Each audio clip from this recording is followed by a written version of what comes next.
Today is 21st of August, Bhagavad Gita Overview, Chapter 5. We are done with Stay in the World. 3 doers. We have to start Equal Vision. We started only first verse. 1 to 12 is Stay in the World. Step T is 3 doers. That's 13th to 16th verse. 17th to 28th verse is Equal Vision.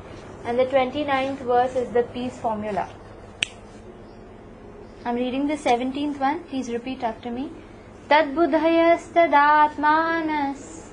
Tad buddhayas tadatmanas. Tanishthas tad parayanah. Tanishthas 5.17. Gacchantya punaravrittim. Gacchantya punaravrittim.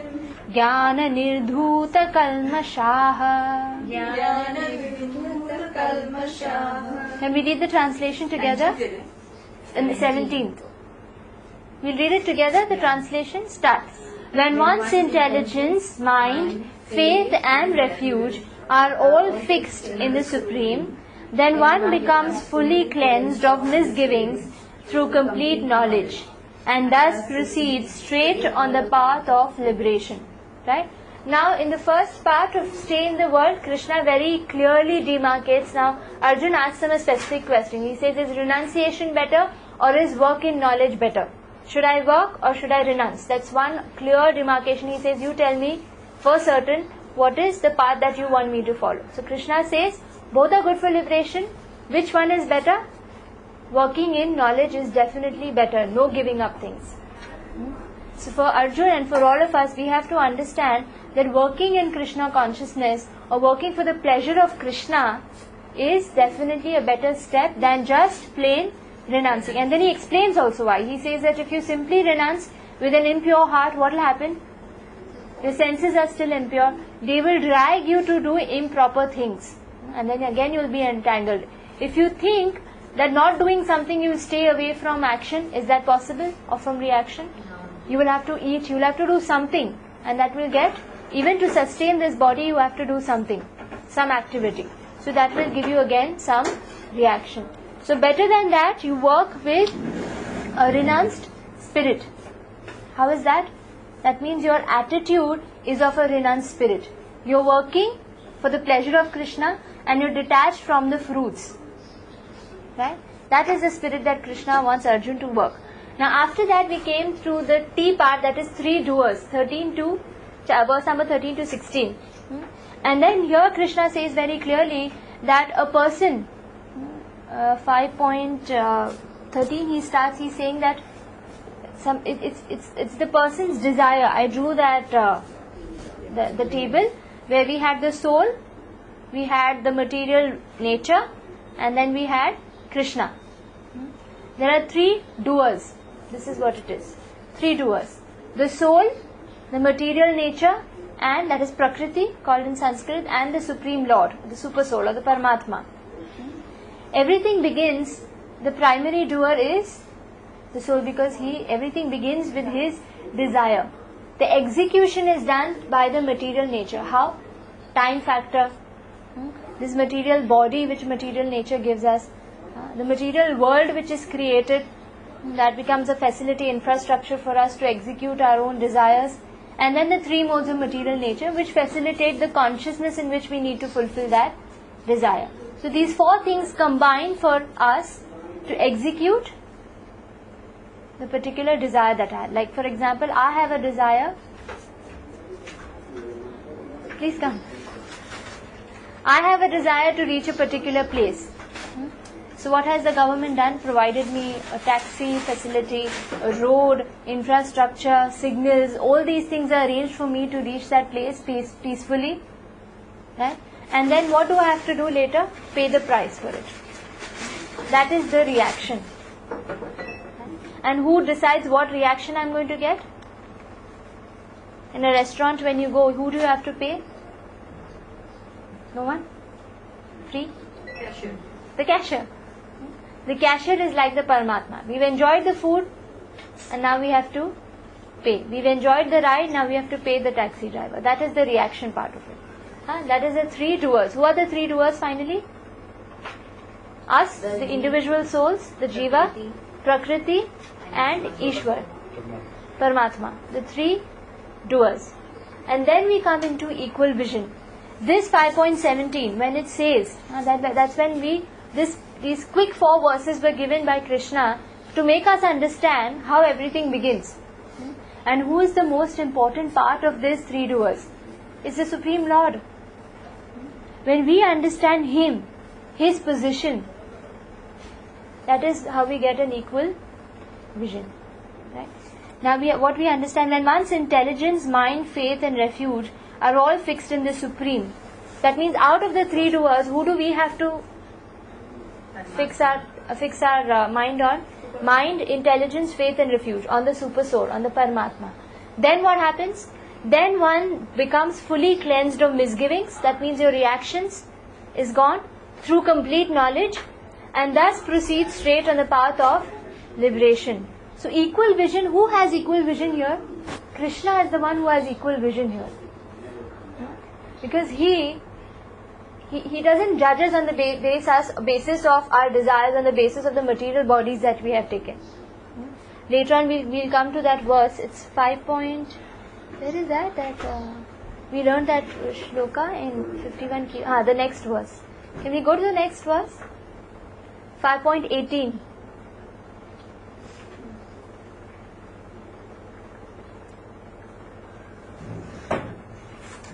Vidya Vinaya Sampanne Brahmani Gavihastini Shuni Chaiva Shvapake Cha Panditaha Samadarshinaha.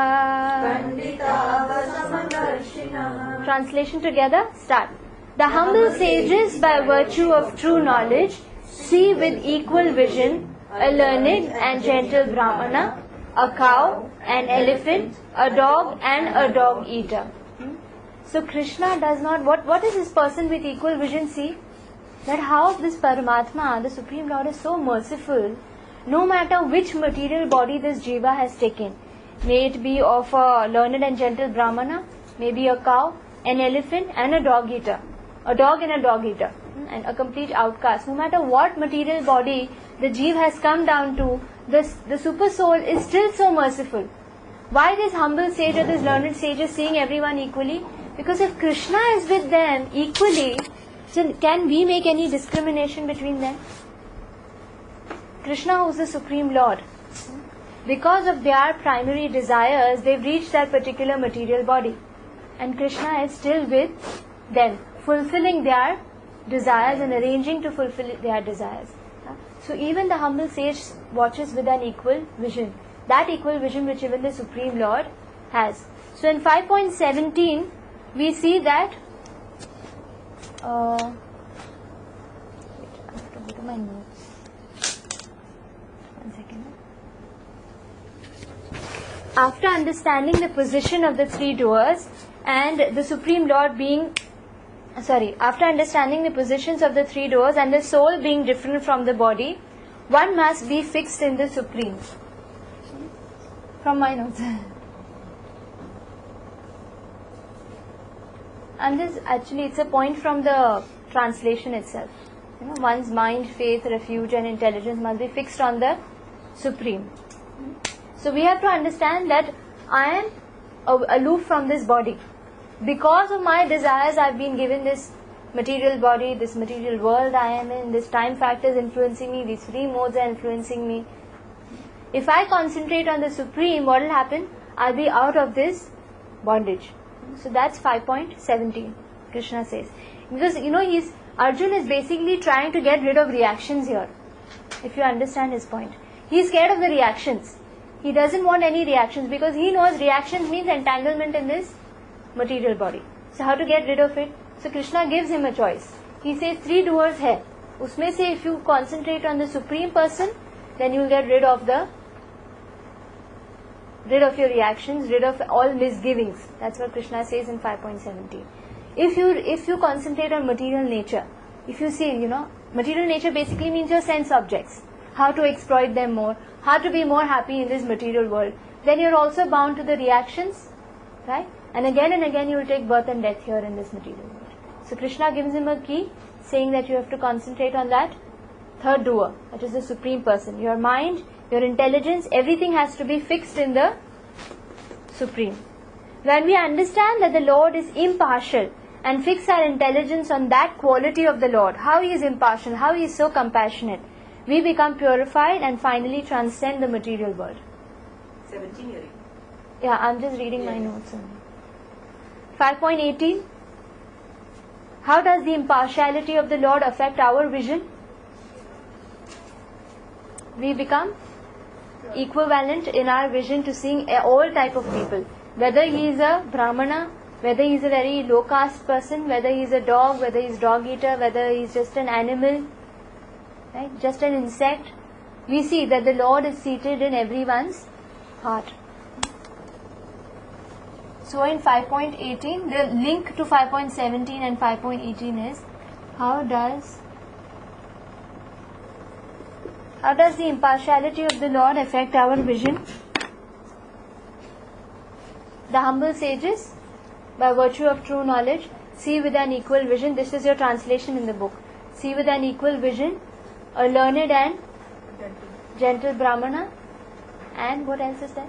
A cow, an elephant, a dog, and a dog eater. So how does that impartiality affect us? Even we will see everyone equally. Correct? So true knowledge basically doesn't mean that, I only know the difference between matter and spirit.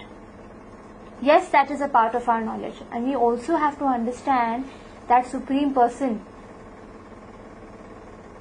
Correct? Just understand philosophical discussion in lot of spiritual circles or, circles who are after basically knowledge. They only discuss the aspect of how matter is different from spirit. How spiritual, is more higher or superior. What they fail to notice is the superiority of the Lord, which will bring us actually factually to that position. So true knowledge is not only understanding the difference between matter and spirit, but to knowing the super soul. Right? Here this person is not saying that, these people are materialistic. What is he saying? The super soul is sitting in everyone's heart. So the first point, this is the link between verse 17 and 18. And the first point here that we need to understand is knowing the super soul is important. And all of them are same spirit soul in different material bodies because of their... What is the difference in material body based on? Desires. Whatever desire they have, they're getting all these material bodies. Can we go to 5.19? Ihaiva tejitah sargo Yesham samye sthitam manah Nirdosham hi samam brahma Tasmad brahmani te sthitaah. All of us together, translation. Those whose minds are established in sameness and equanimity have already conquered the conditions of birth and death. They are flawless like Brahman, and thus they are already situated in Brahman. Okay? Now here, what's the point here? Sameness and equanimity can be experienced on platform of Brahman and Paramatma realization. Vadanti tat tattvavidas tattvam yajnanam advayam brahmeti paramatmeti bhagwan iti shabdete. This is a verse from Srimad Bhagavatam and this is from Srimad Bhagavatam and Vishnu Purana also. I'm recollecting. There are three levels to which we can realize the Supreme Personality of Godhead. The first level is Brahman. As soon as if you're for years you're stuck in a dark cave, as soon as you get out, what is the first thing which hits your eyes? Light. So when we're out of this, anyone gets a spiritual vision out of this material world, the first thing they see is the effulgence of the Lord. Like there are verses in Ishopanishad where the Vedas, this devotee is praying, saying that, please my Lord, take out that bright effulgence from your face so that I can see your beautiful lotus face. So that's the bright effulgence of the Lord, like how the sun has the sunshine aspect. Same way the Lord has his bright effulgence, which is also called as Brahman or Brahma Jyoti. So that is the first understanding of God, that he is not material, he is all spiritual. And the second level is Brahmeti Paramatmeti. The second aspect of understanding the Lord is Paramatma. That not only is is that all-pervading effulgence, but his localized aspect is that beautiful form seated in our hearts. In each and every living entity, in each and every material atom, the Supreme Lord is everywhere in that particular form.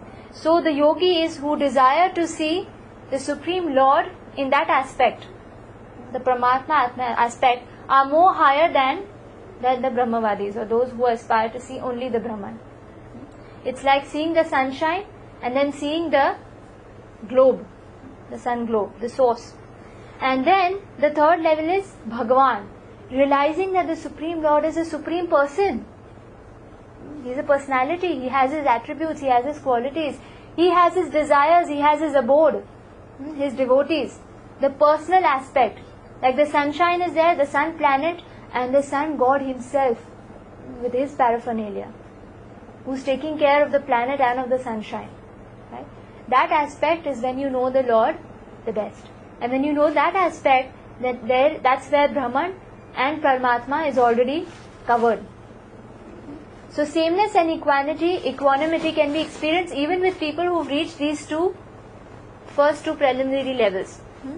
And Brahmavadi, that means this Brahmavadi, he sees everything as in connection to the Lord. That's the advancement he makes. Those who have realized Paramatma, how is he a step further? He sees the super soul at work. He can see that how Lord is functioning, and he's fulfilling each and every person's desires. His impartiality, his sameness, and he's impartially sanctioning the karmic reactions of all living entities. And he himself is undisturbed because he can see the Lord's will at work. Whatever is happening to him, he understands that this is the Lord's will. This is how the Lord wants me to be. So here, in 5.19, there are different types of devotees who have been explained here. How does the first level of devotee see? Everything in connection to Brahman.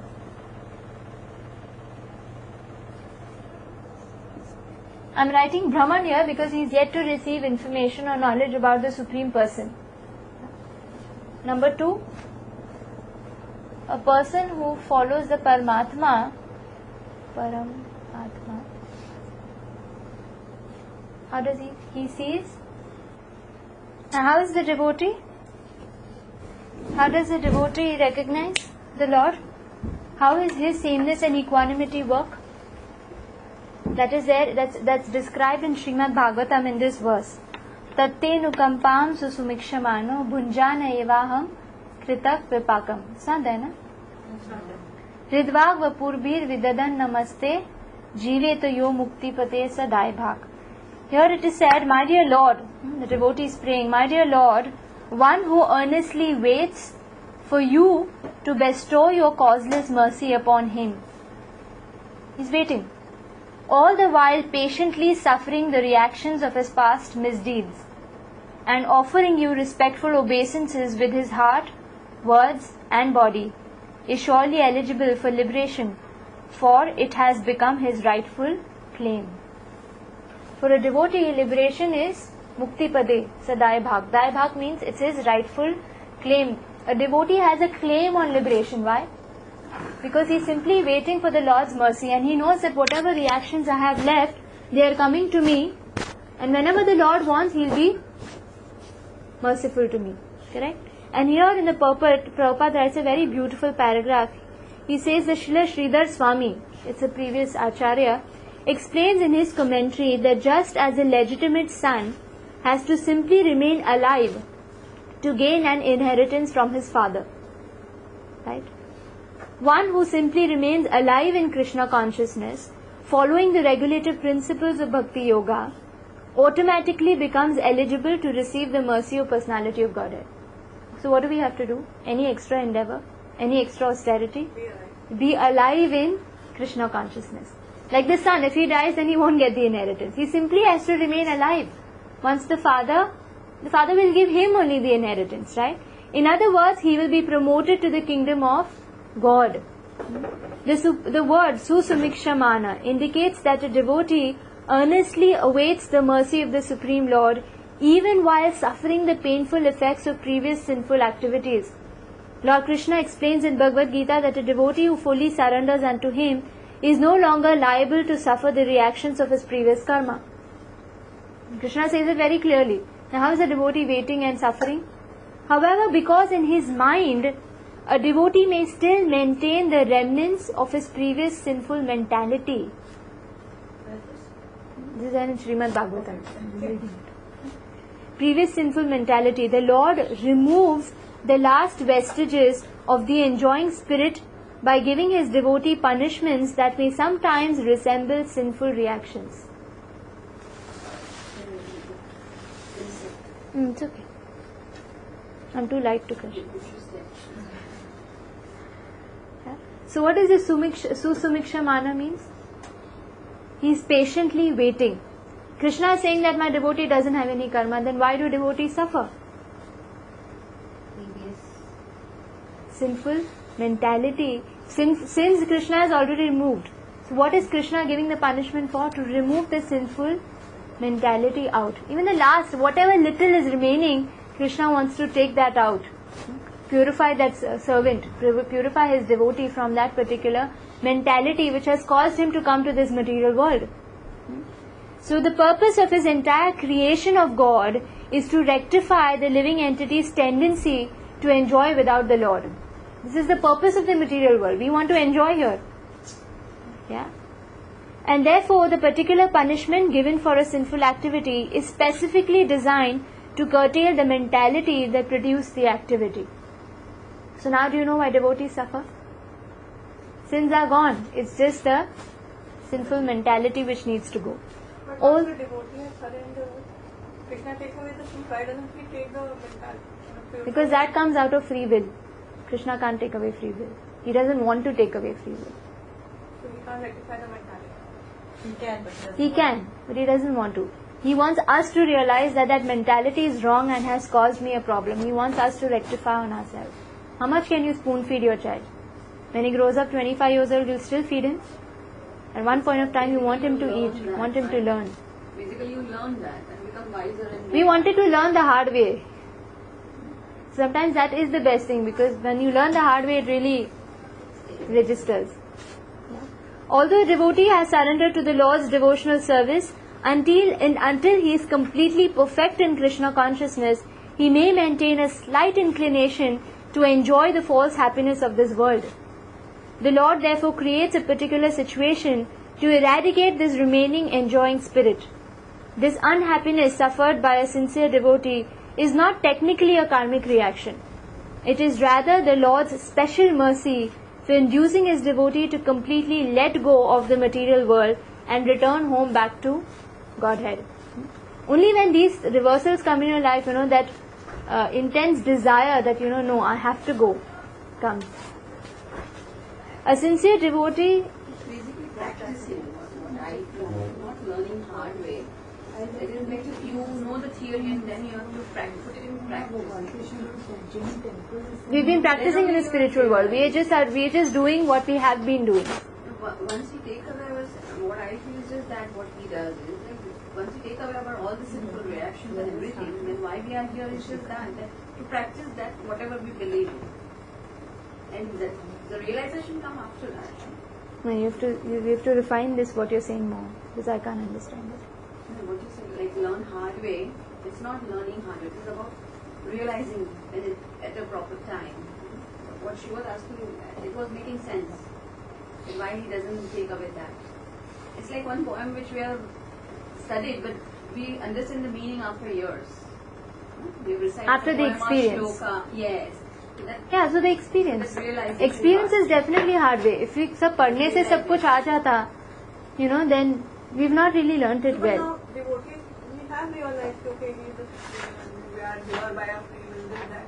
But But we still have some. But we have to suffer. Still we have some enjoyment propensity. The meaning, when you think I'm suffering, you have to understand that I have an enjoyment propensity. Otherwise you will understand that everything is Krishna's arrangement. This suffering is only in our mind. It's not actually suffering. It's just theory part which you The minute you understand, that's what a devotee does, the Pandavas, they were actually happy in the exile. Because they knew whenever I'm in a problem, otherwise why would Queen Kunti pray that give me problems? Somebody would say she's sadist, she's sadist or something is wrong with her, psychologically. She prays give me calamities because she says that's the time I think of the Lord the most. Yeah, intensely. It's there in the second canto, second canto of Srimad Bhagavatam, prayers of Queen Kunti. She's not a sadist, she's a pure devotee. That's why she prays like that. Because she knows that it's simply the Lord who wants us to think of Him. It's not that the Lord is a sadist, but He wants to purify us. There's a reason also.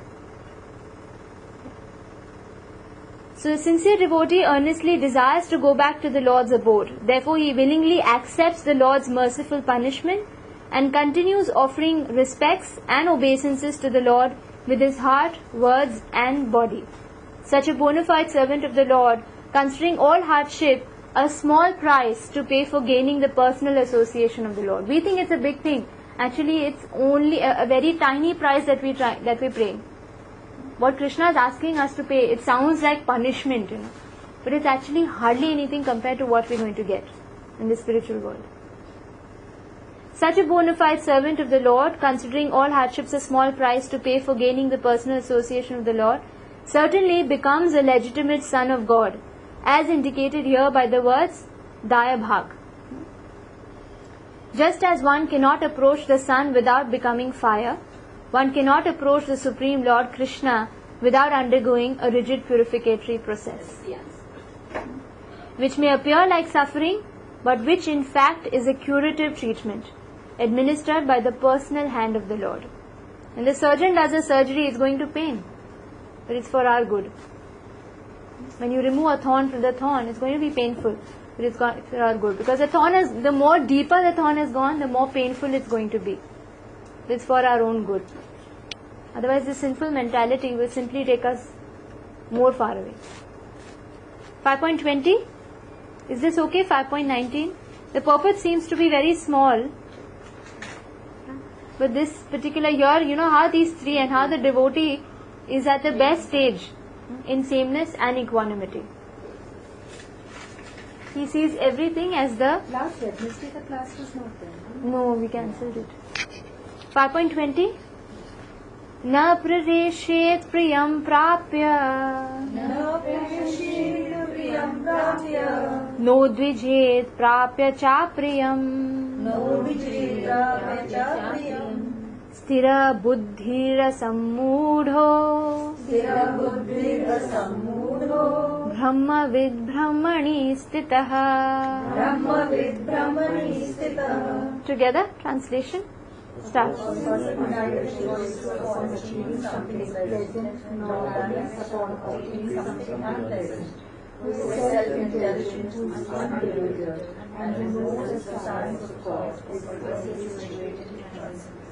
A person who neither rejoices upon achieving something pleasant nor laments upon obtaining something unpleasant, who is self-intelligent, who is unbewildered, and who knows the science of God, is already situated in transcendence. So in this particular verse, what is he doing? First he defined, that how the devotee has equanimity, sameness, and he's describing more characteristics of the devotee who's fixed in the Supreme. So Krishna is saying that number one, the devotee is already liberated. Even though you might see him in this material world,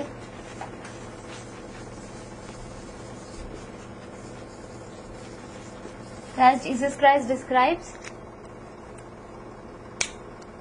in this world, not of this world. Sadhaka must act in this way, and it's a symptom of a perfect devotee. So this person is not affected by the transformations of the subtle body. What are transformations of the subtle body? Mind, intelligence and false ego. So when the mind is turbulent, when the false ego is hurt, does it affect this person? Because he knows that I am the soul, I am not the body, not even this subtle body. Actually, actions of the subtle body are extremely powerful. If something happens to our gross body, we can still be, happy, someone can stay positive, someone can stay hopeful. But once someone is mentally distressed, something with the subtle body happens, what happens? Even the material body, although technically functioning properly, will start breaking down. Right? Like, to talk in a gross way or in a scientific way, even the antibodies, they can attack you easily when you're down in depression or in mental health. So subtle body and the actions of subtle body are extremely powerful. But what happens to this devotee? He is not affected. I'll just get a pen. So not affected by changes of subtle body, sees everything as mercy of the Lord, is what we discussed in the previous verse, and so he doesn't become entangled in matter. That is therein. He doesn't see anything good or bad. Right? He just understands that this is only a change in the subtle body. The mind thinks it's basically the function of the mind to like or dislike something. The soul doesn't see things as such. It's a function of the mind. Right? 5.21. So 5.20 is the characteristics of that devotee. Two of them is that devotee is already liberated, not affected by changes of subtle body, and point 3 is that he is not entangled. Liberated and that thing means the same. I'm still mentioning a separate point. Basically, this is like all Sthita Pragya only, na? Yeah. That was the second chapter. He's just Again repeating the same. it. 5.21 Bhayasparshve saktatma Swasaktatma Swasaktatma Vindatyatmani syat sukham Sa Brahma Yoga Yuktatma Sukham Akshayam Ashnute. Translation: such a liberated person is not attracted to material sense pleasure, but is always in trance, enjoying the pleasure within. In this way, the self-realized person enjoys unlimited happiness, for he concentrates on the Supreme. So his level has changed. His level is, he sees everything spiritual. For him, material things don't entice him. An example of that Prabhupada is given here in the pulpit. Sri Yamunacharya, a great devotee in Krishna consciousness, said, this Yamunacharya, he's a guru of Ramanujacharya. Do you know Ramanujacharya? You know? Ramanujacharya. He is one who started the Balaji temple, the Ranganath temple. He was in 9th century. This great philosopher. In fact, the devotees have actually preserved his body since that so long, years and years. So this is the guru of Ramanujacharya. This is Yamunacharya. He says, Yad avadhi mama chetah Krishna padara vinde nava rasa dhamni udayatam rantum asit tad avadhi bata nari sangame smaryamane bhavati mukha vikarah shushtu nishtivanam cha. Since I have been engaged in the transcendental loving service of Krishna, realizing ever new pleasure in him, whenever I think of sex pleasure, I spit at the thought, and my lips curl with distaste. That means that even if the mind, because of its inferior nature, if it's simply even, sometimes you get this pop thing in your head, it just pops up. Sometimes the desire just pops up. What happens to him? He curls his lips with distaste. That means it's yuck for him. A person in Brahma Yoga or Krishna consciousness is so absorbed in loving service of the Lord that he loses his taste for material sense pleasure altogether. The highest pleasure in terms of matter is sex pleasure. That is the highest in the material world. Everyone is bound because of this sex pleasure. The whole world is moving under its spell, and a materialist cannot work at all without this motivation. But a person engaged in Krishna consciousness can work with greater vigor without sex pleasure, which he avoids. That is the test in spiritual realization. Spiritual realization and sex pleasure go ill together. Now Prabhupada is writing the most gross form of pleasure. The most gross, that everything boils down to this. A Krishna conscious person is not attracted to any kind of sense pleasure due to his being a liberated soul. So basically it's his conviction which Krishna is trying to describe. A sadhaka, we are doing 5.21, right? A sadhaka uses his intelligence to reject sense gratification. So you understand, now Yamunacharya, he gives his thinking. He writes his thinking. He says that it's not that his mind is contaminated, but sometimes being in this material world, it's very easy for us to think of sense gratification because we are bombarded by it. Right? Even right now in Kali Yuga, it's crazy. When you go out the hoardings and everyone is talking about sense gratification. Is there anyone who talks about starving the senses? They think you're crazy. You think like that. You're outcast, literally, when you think about sense control. Yeah. So here, Krishna says very clearly, or here Prabhupada has put up this example of this great devotee Yamunacharya, who says that, sometimes these things might pop in your head, but your intelligence is so fixed. What does it do? It clearly demarcates and discriminates that this is not good for me. Sadhaka uses his intelligence to reject sense gratification. This is one more characteristic.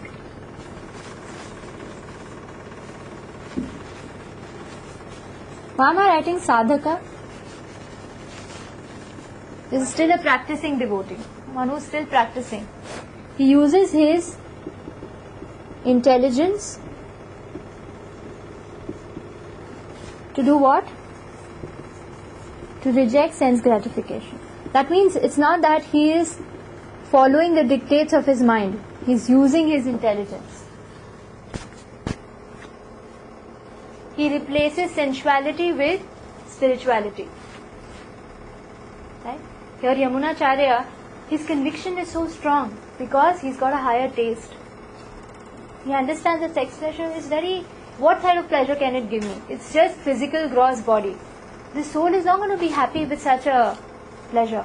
And it's also very limited. So less. And the pleasure that you can get out of bhakti is filled up like an ocean. Like an unlimited ocean. And also it's a test of advancement. This particular shloka is a test of advancement for a sadhaka. That much, how much are you detached from sensual pleasure or sensual activities? And how much can you really replace? Not just control, not just avoid. Avoiding it every time, sometimes it will rebound with full force. You have something to replace it with. Like for pigs, if you give nice, this kheer that we get, it's so tasty. The cookies that we get, they're so tasty. If you give it to a pig, will it eat it? He dislikes it. Because he's got a taste of that mud. He doesn't like this, he doesn't have a higher taste. But someone who has a higher taste will not eat what the pig is eating. He can clearly understand or use his intelligence to understand this is too lowly for me. So this is what a devotee. For him, sensual pleasure is extremely low. Specifically Prabhupada is using the sex pleasure. So 5.21 is sadhaka uses his intelligence to reject sense gratification, and it's a test of advancement and how much he can replace it with his spirituality. 5.22 and 23 is together. 23 and 24 is together, correct? Can you just flip and see? No. They all are different. 27 and 28. 22. ये हि संस्पर्शजा भोगा दुःखयोनय एव ते आद्यन्तवन्तः कौन्तेय न तेषु रमते बुधः. Together? An intelligent person does not take part in the sources of misery, which is due to contact with the material senses. O son of Kunti, such pleasures have a beginning and an end, and so the wise man does not delight in them. What is the basis of this conviction that he has? If intelligence has to be used every single time, so consistently, there has to be some motivation, some conviction that is fixed in the mind of a sadhaka, of a devotee. What is that? He knows that every material pleasure has a beginning and an end. If it's come in my life, going to go. Like Rishi Mudgal, when he particularly had a lot of pious activities in his stock. So in fact, he was given a very good blessing also by someone who was very pleased with him. And he said that you will get vas in heavenly planets. So when the heavenly planets, the people of heavenly planets got their airplane and they told him, that Rishi Mudgal, that you have, this time you can spend in the heavenly planets, so much enjoyment. It's like getting a free trip to all expenses paid, to a really exotic location. Jitna khao, jitna maza karo, absolutely free. So Rishi Mudgal was given this particular chance to go to the heavenly planets. There's so much enjoyment. And so, before alighting on the airplane, he asked a few questions. The most important question he asked to these messengers of the heavenly planet, said that you have to tell me something good about the heavenly planets, and then something bad about the heavenly planets. So these people started thinking, he said that no one has asked this question before. Everyone just hopped on the plane and wanted to go. Right? Nobody asked this question. So they said that the good thing about the heavenly planets is there's no old age, very less diseases, there are hardly any diseases. They started glorifying the heavenly planets, so much enjoyment, unlimited. And they said, okay, fine. Rishi Mudgal said, very attractive. Said, what is the bad thing? He said, well, it's going to end. The minute your stock of punya gets over, you have to come back down. So that fear of my stock getting over, that insecurity is there in all the denizens of the heavenly planets. So then Rishi Mudgal said, is there any place from which I don't have to ever return? They said, yes, that is the spiritual world. So Rishi Mudgal said, rather I would go there, I don't want to come to the heavenly planets. Because he knows that everything, the material sense pleasures, has a beginning and an end. So a wise man does not delight in them. A wise man will always search for something permanent. Like here in the second paragraph, can you see a shloka from Srimad Bhagavatam? It's a big shloka.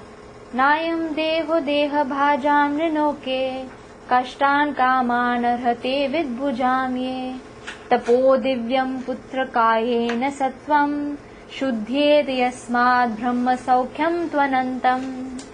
It means here Rishabdev is talking to his sons. Rishabdev, he had 100 sons. And he was talking to them.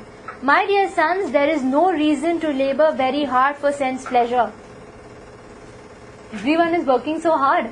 And he's saying this is the, imagine, every father tells the children, kaam karo, mehnat karo. And here he's giving an opposite. He's saying that there is no reason to labor very hard for sense pleasure while in this human form of life. Such pleasures are available to stool heaters.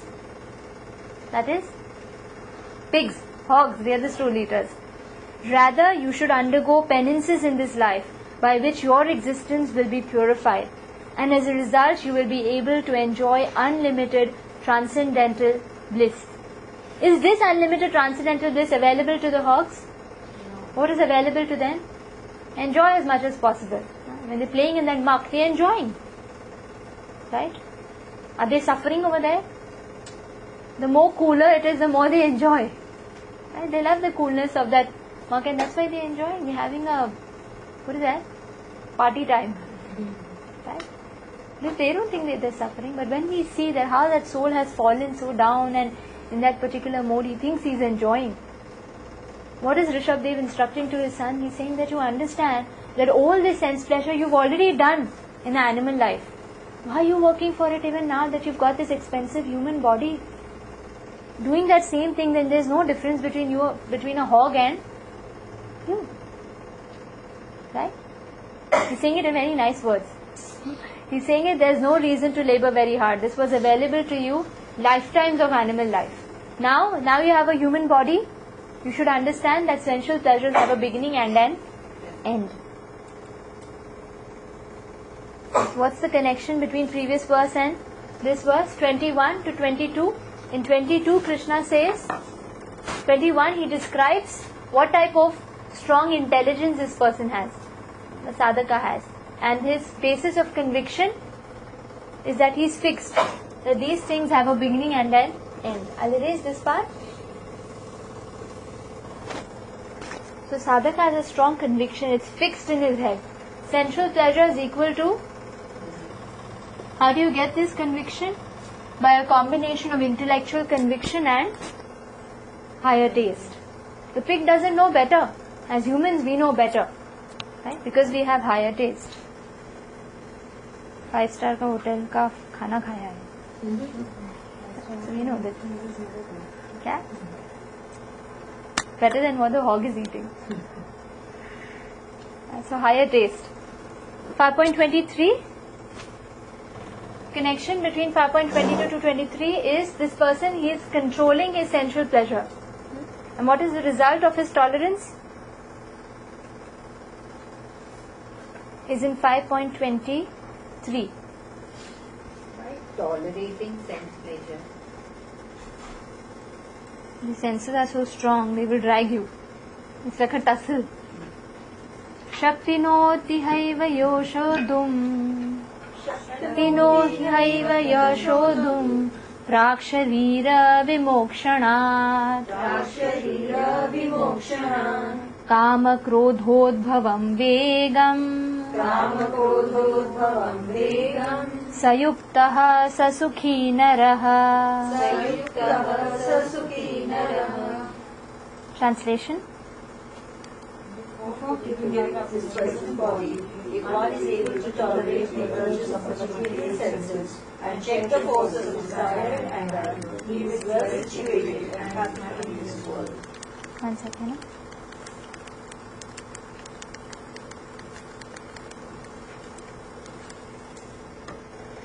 So here, what is the result or reward that Krishna is giving?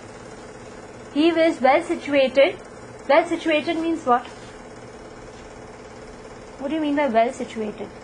Sukhi naraha. He's going to be sukhi. He's going to be happy. One whose senses are under control. What is the result? He's happy. How he's happy? Everyone is enjoying. He's miserable. Control the desire. He is the controller of the senses. He's not He's not miserable. In fact, he can see the misery of others. Yeah. Or the impending misery of others. That's why I wanted to know conviction gaya ki nahi. If one wants to make steady progress on path of self-realization, I'm reading the purport, he must try to control the forces of material senses. In fact, even in the Islam, what do you say? Quran. Yeah, in the Quran, they properly two ways to liberation. One is where you enjoy. One is austerity. There's clear paths. One is when you lead, a regulated lifestyle. That means you can 5 times namaz, this and that, and you have a regulated lifestyle. There's no alcohol, there's no smoking also, and these particular things are there. And then there's a very strict path also. There is enjoyment in a regulated way, and then there is an extremely strict path. There are clearly 2 paths, even in the Quran. So here Prabhupada is saying that if you want to make progress in path of self-realization, if you don't want to make, it's okay. If you want to make, then he must try to control the forces of material senses. There are the forces of talk. In fact, Rupa Goswami writes in, what is that book? Nectar of Instruction. What's it called in Shikshamrit? I can't remember. Nectar of Instruction. This book he says, Vacho Vegam, Manasa Krodha Vegam, Jiva Vegam, Udara Pasta Vegam. He says that there are 6 types of urges. Vacho, words, the urge of, to speak a lot. Don't want to listen, you only want to speak. It's an urge. See? Vacho Vegam, Manasa, urge of the mind Krodha Vegam, urge of anger, the force of anger. Jiva Vegam, tongue wants to eat tasty, delicious things. Jiva Vegam, Udara is stomach, hunger, pangs. Pastha Vegam, the urges of the genitals. These 6 verses are very strong. There are forces of talk, forces of anger, forces of mind, forces of stomach, forces of genitals and forces of the tongue. One who is able to control the forces of all these different senses and the mind is called a Goswami. Sometimes people have surname Goswamis. This is what a Goswami means, or a Swami means. Sarvan Vegan Vishayeta Dhira. That person can Sarvan. The last line I can't remember. It basically means that he can actually become a guru in the entire world if he simply control the urges of these 6 things. One who is able to control the forces of all these different senses and the mind is called a Goswami. Such Goswamis live strictly controlled lives and forego altogether the forces of the senses. Right? Material desires, when unsatiated, generate anger, and thus the mind, eyes and chest become agitated. By chest, sometimes you breathe very heavily. Therefore, one must practice to control them before one gives up this material body. Right? Before you give up this material body, so till when do you have time? Before death. And if you've already practiced controlling, how much you have to control? Till death. Control till when? Control till death. इन्हें कि सिर्फ श्रावण महीने में किया. To control till death, Krishna says here.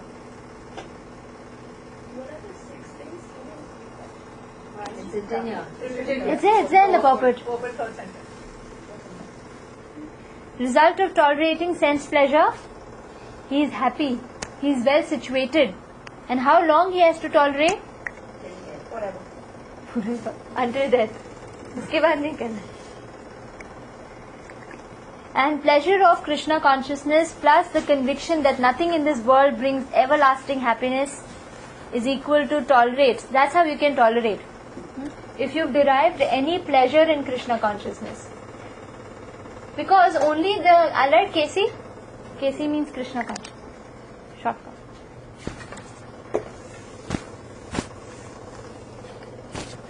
Pleasure of Krishna consciousness means higher taste. Basically, you've come, you've experienced the temples. To be with devotees is such an amazing time. When you read the Gita, it's such a, it's juice. It gives so much pleasure. I remember earlier, I would go off to sleep with the Gita. But slowly, sir, getting that mercy, I don't know, maybe Krishna means that mean merciful, and this duffer, kuch nahi kar sakti. So that mercy passes, then you get actually derive pleasure when you're reading these things, when you're associating with devotees. Kirtan is so amazing. When you watch the Aarti of the Lord, it's so amazing. When you see the Lord dressed up, when you can do it personally yourself, right, Achal, it's just so engrossing, it's amazing. So this higher taste is very important. This pleasure of Krishna consciousness is extremely important. And that's why these Goswamis, even though they are so restricted, they make these great facilities for souls. Why? So that they can get pleasure. The Goswamis, they simply slept under a different tree each night. They were detached. They didn't need these big temples to make facilities for themselves. It's a facility for the others to come and experience the joy of the spiritual world. Get a trailer of what exactly it is in the spiritual world. How every day is a festival in the spiritual world. When you experience that, combined with conviction,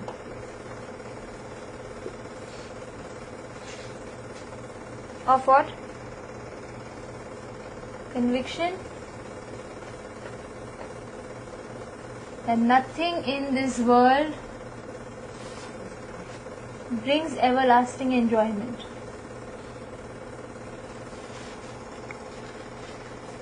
Is equal to, that's how you can tolerate all the 6 urges. Which 6 urges? They're written in the purport. Of words, of mind, of krodha, of the stomach, of the genitals, and one more I'm forgetting. Tongue. 6 urges.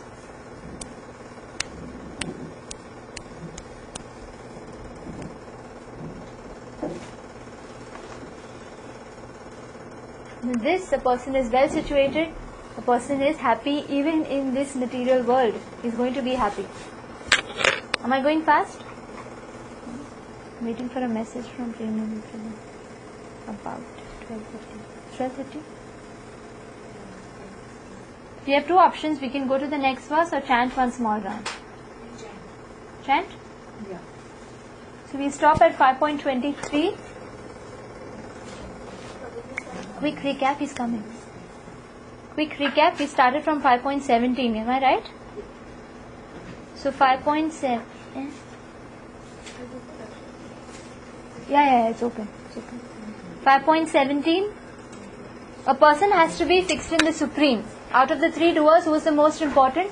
The Supreme Lord. You can be out of reactions when you concentrate on the Supreme Lord. And how do you concentrate? You see how He is so impartial. He is fulfilling each and every desires. Out of the three doers, the soul, even though beginning it, the Paramatma is the most important because He is the one who is giving us facility. He is the one who is fulfilling each and every desire. That equanimity, that compassion, we can see Him when we see all varieties of material bodies. When you see a gentle Brahmana, when you see a cow, when you see a dog eater, an elephant, you can see that all of them have taken these material bodies because of the difference in their desires. And Krishna is impartially fulfilling each and everything of their desires.